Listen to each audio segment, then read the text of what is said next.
हिल की मानव रूप में सफलता से भेंट। अपने प्रथम चरण के रूप में हिल टेनेसी के सेनेटर बॉब टेलर के पास मुलाकात करने पहुंचे।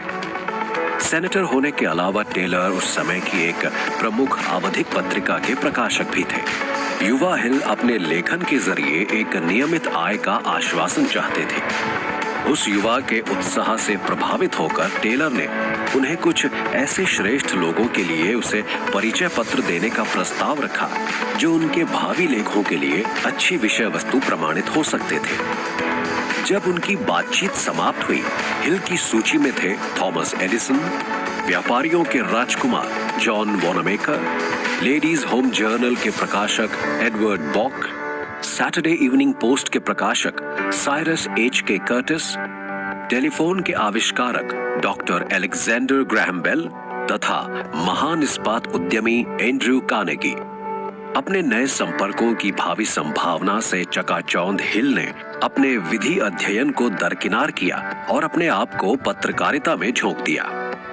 उनके जीवन में महत्वपूर्ण मोड़ तब आया जब उन्होंने मानवीय इतिहास में सर्वाधिक शक्तिशाली औद्योगिक साम्राज्य स्थापित करने वाले उद्योगपति एंड्रयू कार्नेगी का साक्षात्कार लिया। पीट्सबर्ग के एक दौरे के तुरंत बाद हिल सीधे कार्नेगी के कार्यालय में पहुंचे। मैग्नेट के बारे में बातें करते हुए उन्होंने 3 घंटे बिता दिए। इतनी बातचीत के बाद इस युवा से अत्यधिक प्रभावित कार्नेगी ने उसे अपने घर पर आमंत्रित किया। उनकी बातचीत 3 दिन तक जारी रही। अपनी विकास गाथा को सुनाते सुनाते किसी समय एक अनजान धरती पर धनहीन रहे कार्नेगी ने हिल से कहा कि दुनिया को उस जैसे लोगों की जानकारियों पर आधारित सफलता के दर्शन की आवश्यकता है जिन लोगों ने अपने प्रयत्नों और त्रुटियों से जीवन भर अनुभवों द्वारा ज्ञान हासिल किया। दुनिया को एक ऐसे खाके की जरूरत है जिसकी मदद से लोग अपनी योग्यता का अधिकतम उपयोग कर सके। ये कार्य लंबा और दुष्कर हो सकता था, ये थकावट भरा भी हो सकता था और लंबे समय तक प्रतिफल ना देने वाला भी हो सकता है। लेकिन उन्होंने जोर देकर कहा, किसी को तो इस काम को करने का जोखिम लेना ही पड़ेगा। बातचीत के तीसरे दिन अंत में कार्नेगी अपने युवा साक्षात्कारकर्ता से अचानक पूछ बैठे, क्या तुम इस काम के लिए अपने जीवन के 20 वर्ष लगाना चाहोगे? केवल हाँ या ना में उत्तर देना। सोचने के लिए आवश्यक समय लो, जब निर्णय कर लो तो बता देना। वो उत्तर जिसने उन्हें माला माल कर दिया। हिल आश्चर्यचकित रह गए। कुछ ही क्षणों में 19 वर्षीय उस युवा ने बिना सोचे समझे कह दिया, हाँ मैं ये काम करूंगा और इस काम को पूरा करने के लिए आप मुझ पर निर्भर कर सकते हैं। कार्नेगी ने अपने हाथ की घड़ी निकाली और हिल को दिखाते हुए बोले, तुमने निर्णय लेने में केवल 29 सेकंड लगाए। मैं तुम्हें निर्णय लेने के लिए 60 सेकंड का समय दे रहा था। बाद में हिल को इस बात का पता चला कि इस विख्यात उद्योगपति ने 250 और लोगों को भी इस कार्य को करने की सलाह दी थी, लेकिन केवल हिल ही उनकी कसौटी पर खरे उतरे। इस प्रकार नेपोलियन हिल ने अपने जीवन का चिरस्मरणीय कार्य आरंभ किया। सफलता के दर्शन जैसे अद्भुत विषय पर अपने विचारों का संयोजन, इस दर्शन विचार का, जैसा कि कार्नेगी ने पहले ही कह रखा था, 20 वर्षों बाद प्रकाशन हुआ। बाद में लाखों लोगों ने इसे पढ़ा। हिल ने अपने कार्य की शुरुआत देश के 500 सर्वाधिक सफल लोगों के जीवन के गहन अध्ययन से की थी, जिसमें सबसे पहले हेनरी फोर्ड के बारे में उस समय जानकारी प्राप्त की जब प्रसिद्ध टी मॉडल ऑटोमोबाइल अस्तित्व में आया ही था। कार्नेगी ने सर्वोच्च शिखर पर बैठे इन लोगों से मिलने के लिए परिचय पत्र देकर हिल की सहायता की। इनमें शामिल थे हेनरी फोर्ड, विलियम रिडले तथा इसी स्तर के अन्य लोग। यद्यपि इन महान लोगों ने सूचनाएं, जानकारियां देने में हिल का पूरा सहयोग किया, लेकिन उनकी आर्थिक स्थिति सुधारने के लिए कुछ विशेष सहयोग नहीं किया। उन वर्षों के दौरान जब वे सफलता के सिद्धांतों को परख रहे थे, उनके जीवन में अनेक मोड़ आए। सफलता एवं असफलता की कड़ाही में अनुभव और प्रयत्नों के सम्मिश्रण से जो चीज बनकर सामने आई, वो थी सफलता के सिद्धांत। सन 1910 में विवाह उपरांत जब वे पश्चिम वर्जीनिया के लुम्बरपोर्ट स्थित अपनी पत्नी के परिवार से मिलने गए, तभी उनके जीवन में तेजी से तरक्की हुई। वहां के लोग पास की नदी पर पुल के अभाव में आने जाने के लिए परेशान थे। उस युवक ने कार्नेगी की दी हुई सीख का इस्तेमाल करते हुए वहां के लोक अधिकारियों तथा व्यवसायियों से संपर्क किया।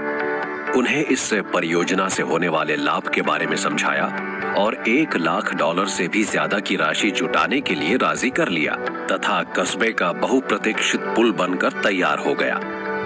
इसके अलावा पुल के बनने से रेलवे यातायात कस्बे से जुड़ गया और इसके साथ ही संपन्नता के नए आयाम खुल गए, जिससे हिल और उनकी पत्नी के रिश्तेदार शीघ्र ही संपन्न हो गए। प्राकृतिक गैस के उत्पादन के लिए एक कंपनी का गठन किया गया और ये इतनी लाभकारी साबित हुई कि उसके बाद से हिल को सारी आर्थिक परेशानियों से राहत मिल गई कि उन्होंने अपने तीनों बेटों को अध्ययन के लिए स्टेट यूनिवर्सिटी तक भेजा। 44 वर्षों के दौरान किए गए प्रयासों ने उनके व्यवसाय में इतना योगदान दिया कि उनकी आय लाखों डॉलर की हो गई और अब इस व्यवसाय को उनका सबसे बड़ा बेटा संभाल रहा है। सफलता के 10 नियम। जब उनसे पूछा गया कि उन्होंने ये सब कैसे किया, तब हिल ने अपने अनुसंधान को शुरू करने के लिए कार्नेगी द्वारा सुझाए गए सफलता के 10 सूत्रों की व्याख्या कर डाली। पहला, निश्चित उद्देश्य, एक बड़े लक्ष्य को निर्धारित करना। दूसरा, उत्तम गठजोड़, ऐसे लोगों के साथ काम करना एवं संपर्क बनाना जिनके पास वो सब कुछ है जो आपके पास ना हो। तीसरा, अतिरिक्त प्रयास, अपेक्षित प्रयासों से कुछ अधिक प्रयास ही आपकी प्रगति को न्यायोचित ठहरा सकते हैं तथा लोगों को आपके प्रति कृतज्ञ बना सकते हैं। चौथा, सक्रिय विश्वास, ऐसा विश्वास जिसके पीछे क्रियाशीलता हो। पांचवा, व्यक्तिगत कार्य, वो करें जिसे करने के लिए किसी को आपको बताने की आवश्यकता ना पड़े। छठा, कल्पना, जो कुछ संभव हो उसे करने का साहस। सातवां, उत्साह, शीघ्र फैलने वाला गुण जो उत्साही लोगों को अपनी ओर आकर्षित करेगा। आठवां, सटीक सोच, कल्पनाओं से तथ्यों को अलग करने की योग्यता और उस योग्यता का अपनी समस्याओं को हल करने में उपयोग। नौवां, एकाग्र प्रयास, अपने लक्ष्य से विचलित न होना। 10वां, विपरीत परिस्थिति से लाभ उठाना, ये स्मरण करते हुए कि हर असफलता में सफलता के बीज छिपे होते हैं।